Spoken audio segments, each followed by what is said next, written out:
All right, welcome back to Big 12 Insiders Fall Preview. Today we got Jarret Johnson, who covers Texas Tech for 24/7 Sports. Jarret, how is it going today, my man?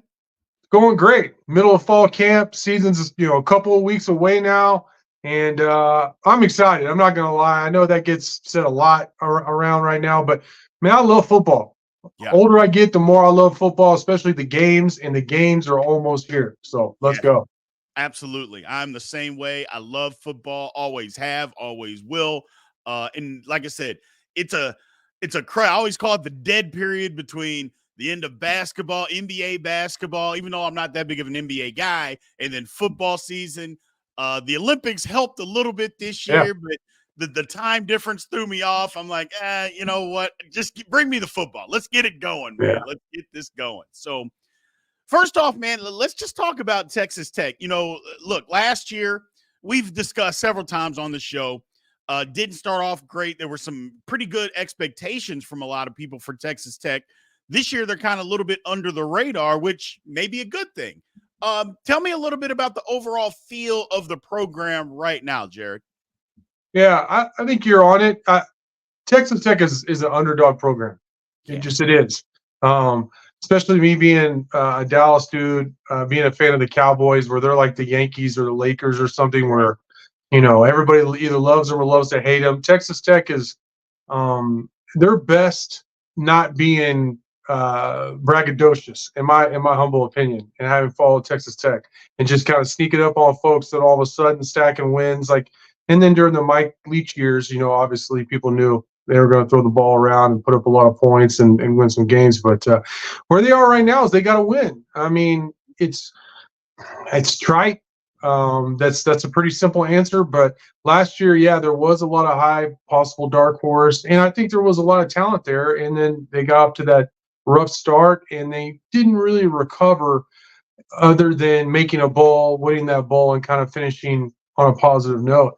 This year, there is potential. There's a lot of potential. They've recruited really well under Joey McGuire. Some of those guys are starting to develop and get older. You really see it on defense, where Texas Tech has just been devoid of talent for so many years, to be quite honest. You might have a standout here or standout there, but in terms of depth, overall size, speed on defense, it just hasn't been there for so long. They are starting to recruit that, or they have been recruiting that, and they're starting to develop it, and we're going to see it this year. So that's exciting. But Texas Tech needs to have an 8+ win type season to kind of keep the momentum going, I think, not only in terms of the last couple of years being bowl winning seasons, successful seasons under Joey McGuire, but taking the next step where they can keep up that momentum on the recruiting trail as well. right. Well, and I was going to ask you this later, but we'll just start with this now, Jarret. With that's a good comment. Number one, talking about they need to have or a good statement, I should say. They need to have an 8-9 win season or somewhere in that vicinity to keep the momentum going. Because you're right, Texas Tech has made some strides on the recruiting trail. They just have. If people are starting to pay attention, or if they haven't paid attention, they need to, because they've done a good job. And as much as we don't like the transfer portal, I feel like Tech is one of those places you get guys in there and they will stay for a while. And they know going to Tech, I'm going to develop. And I think it's a developmental school, which is good, because I think a lot of the Big 12 schools are that. There's one that's not, obviously, but I think a lot of them are developmental. So let's just keep it right here. What does a successful season look like with Texas Tech right now? How would you, or the fans, or the coaching staff, how would Texas Tech people define a successful season this year? I mean, it's nuanced when you follow a team or you cover a team like we do. Um, the background matters in terms of like how you got to however Absolutely. many wins you finished with. I mean, it does. It does. Whether somebody got injured or Kidu got injured, or a bad break, from a terrible call from a ref or what have you. You know what I mean? Like that kind of stuff. Those nuances do matter to a fan base. Ultimately, though, at some point, as Bill Parcells said, you are what your record is. I mean, and Texas Tech hasn't posted 8 regular season wins in quite some time. Now they've gotten there after winning a bowl, but in terms of a regular season where they were playing in November and they mattered to people outside of the fan base. It's been a while, and I think that's where Texas Tech needs to be. That would be a successful season if they're playing those last two games in November, and people are and not necessarily if they're in the Big 12 race, though that's what they believe, but if they're around a top 25 team, they've already had 7 wins, and they're playing for stuff that matters. I think that would be a successful season to me.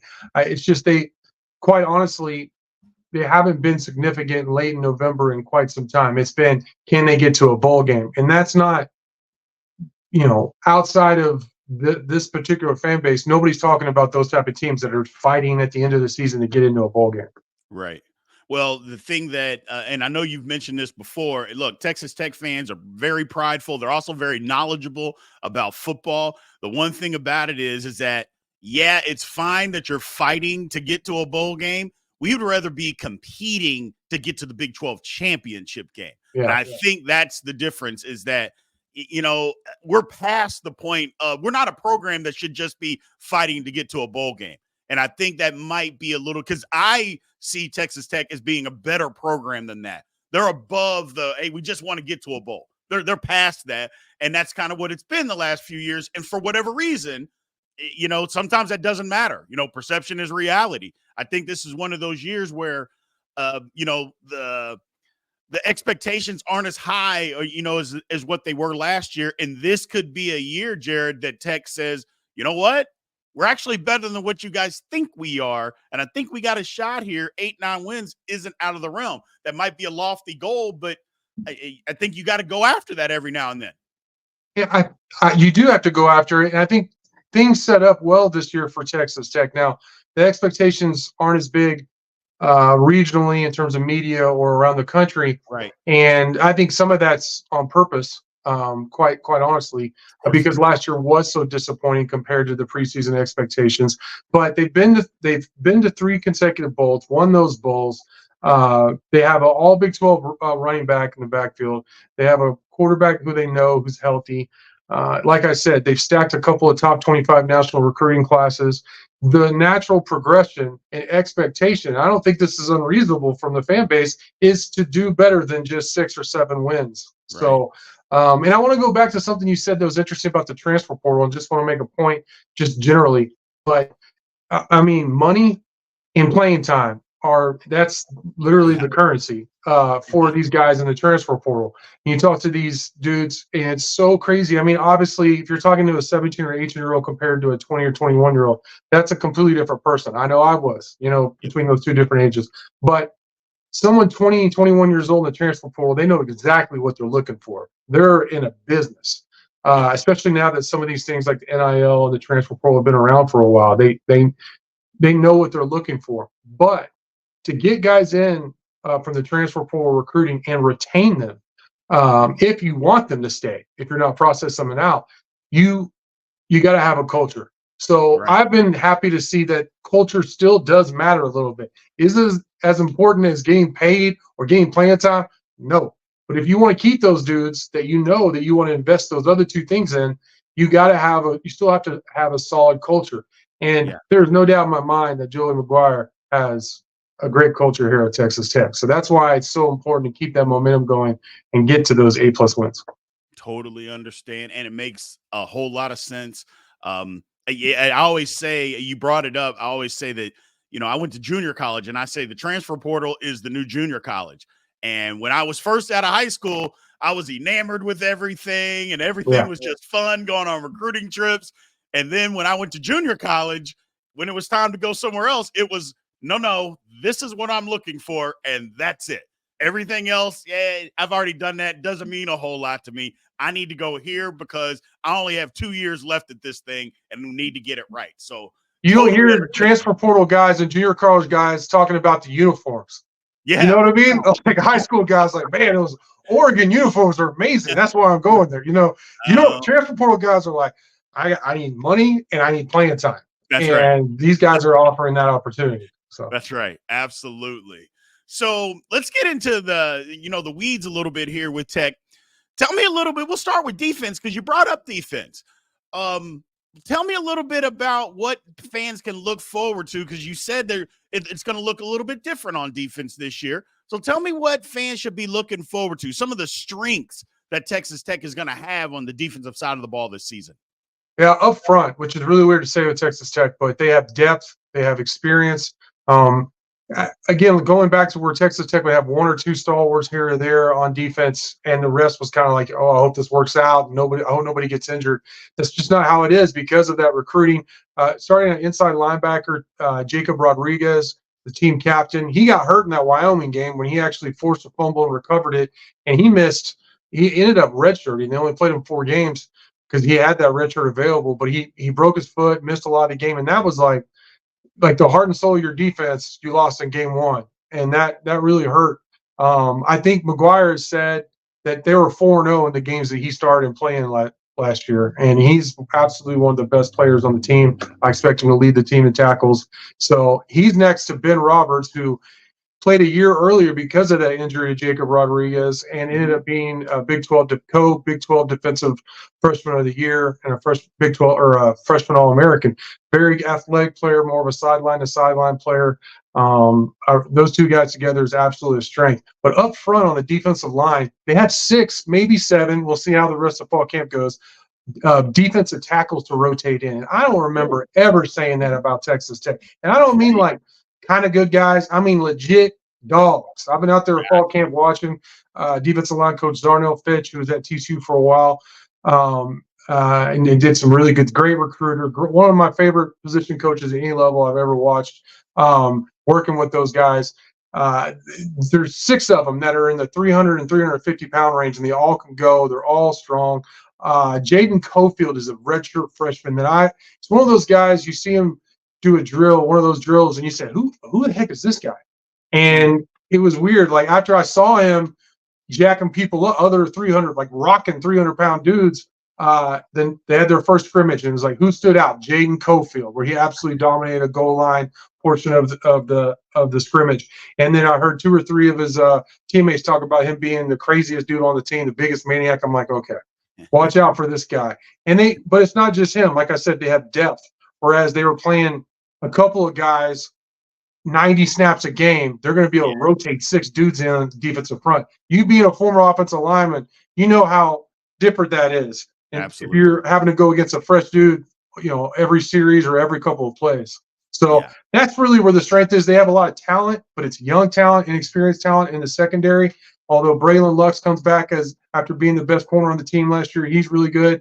CJ Baskerville is a leader as a safety, really cerebral dude, but he's long and fast too. So really good player. But then a bunch of former 4-star guys who have been developing, and now's their time. And let's see if they can actually play or not on Saturday. Gotcha. Because there is a huge difference between being a 4-star guy and getting out there actually on the field and showing it. So let's hope that happens. Let's flip it over to offense. Obviously, one of the best running backs, not just in the Big 12, but in the country. Let's just put that out there because it's the truth. One of the best running backs in the country. Quarterback situation, I think it kind of got solidified just for the simple fact people moved on. There was injuries, came in and played. Is it solidified? I got to believe that it is. I mean, and I think that's going to be the key to what Tech season, because that was kind of the derailment last year of what happened with Tech. Yeah, I had a coach come up to me during practice and say, hey, JJ, you've been out here for a long time. What do you think? What do you see? I said, well, I've totally overhauled the roster. Got to get these guys some experience. And then Baron Morton walked by. I said, y'all got to keep that guy healthy. It's just, he goes, you're right. We got to keep him upright. That's the key. And I was really nervous and skeptical about Baron's health because his throwing shoulder, I'm no doctor, I'm not going to go into it again, but it was a significant sprain to his throwing shoulder that really set him back last year. And to his credit, he toughed through the season. But it happened one of the first Big 12 games of the season against West Virginia, where one of those 300-pounders just fell on it, and he wasn't the same. And then he missed the second half of spring ball. And so I was like, okay, all these alarms are going off in my head. Like, is he going to be ready? Is he going to? Is he ever going to be the same? Because one of the things with that injury was, maybe you will never get that kind of strength or that kind of arm strength back and throwing motion back. But He said all the right things at Big 12 Media Day. By the way, Big B, was good to see you in Vegas. That was fun. But in that, I've seen him throw, and he hadn't been sitting out, like taking less reps. I've seen him do all the things in terms of, I've seen him throw the 60-yard post on the rope. I've seen him put a little touch on some fades. I've seen him throw. He has a little sidearm and different throwing platforms and arm angles that he's that's big with him. And I've seen him make all the throws and look good, throw on the run. And one of the things about Baron Morton is he has absolutely one of the quickest releases I've ever seen, period. And I was worried he was going to lose that. No. Micah Hudson, the 5-star freshman receiver, I remember the first day of camp, they were running these little, just against air drills. And he had like a quick dig route or something. He turned around, the ball was like in his face, on his ear. And the receivers coach said, yeah, Barron's passes get there quicker. He said it a different way, but, that's what he said was, they get on you. Be ready when Barron throws. So he hadn't lost that. So that was the big question for me. The second biggest question was offensive line. Question, there's no answer to that yet. I think it would be disingenuous for me to say, oh, yeah, the offensive line is going to be way better just because that's the company line. I like some of the new additions. Vinny Scurry as an offensive lineman who graded out like tremendously in terms of Pro Football Focus last year at Toledo. And he's looked great. He's going to be your starting left guard. Left tackle, they brought in Sterling Porche, who's played a lot as well, who's looked really good. They've had some younger guys step up and challenge some of those spots. So I like it. I like what I'm hearing, but I want to see it before I say, hey. Finally, the receiving core, I absolutely believe it's been upgraded. I mentioned the 5-star receiver, Michael Hudson. He's already made some crazy plays. He's looked like a freshman at times, but he's also made some wild plays. There's not a lot of guys on the roster who can do that.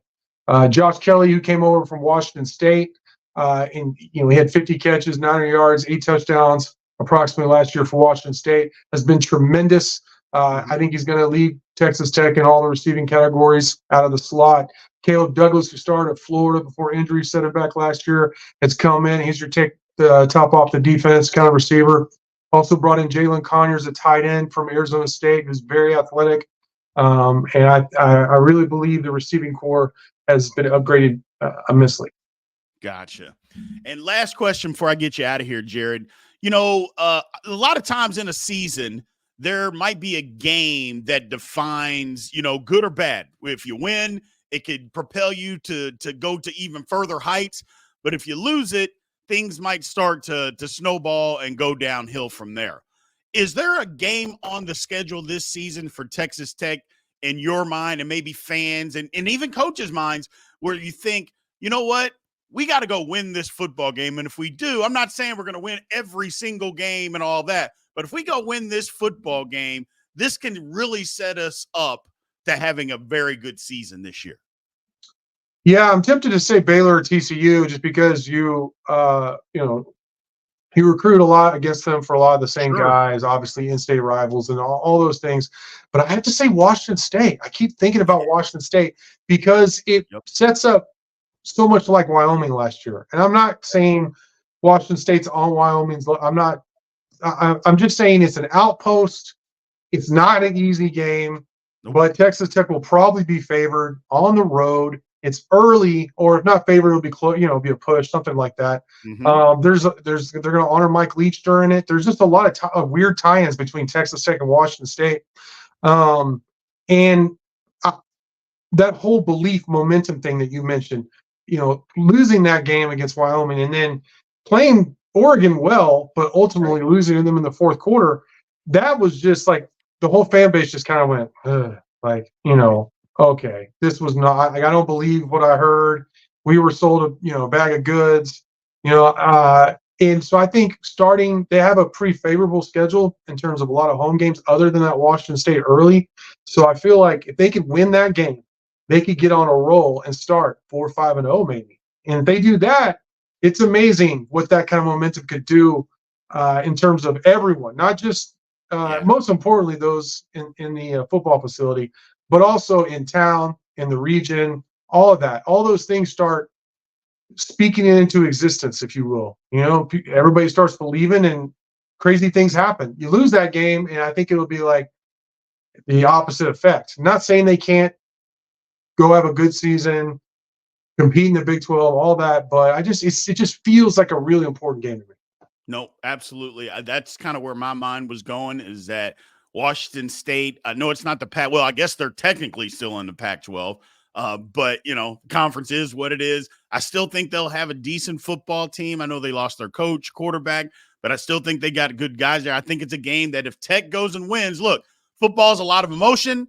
18 to 22, 23-year-olds filled with a lot of emotion. You get on a roll, that can propel you. You get that game, and I think Tech might be set up. So appreciate you giving us the time today, Jarret. Like I said, man, I can't thank you enough for everything that you have done for the Big 12 Insiders. It seemed like, I talked to Alec earlier. I said I had you guys on about every week for you guys to help us. So I appreciate you giving us the time. And I'm pretty sure, because you already told me you would come on out throughout the season. So we got a lot of stuff lined up. So Tech fans, be sure to check out Big 12 Insiders, because we got a lot of stuff. Jarret will be part of that. Well, the Red Raiders will be part of that. So I appreciate you giving us the time today, Jarret. Hey, man, anytime for you, Big B. I really appreciate you having me on. And I just love talking football with you. I enjoy this. This is fun to me. So it is. Anytime.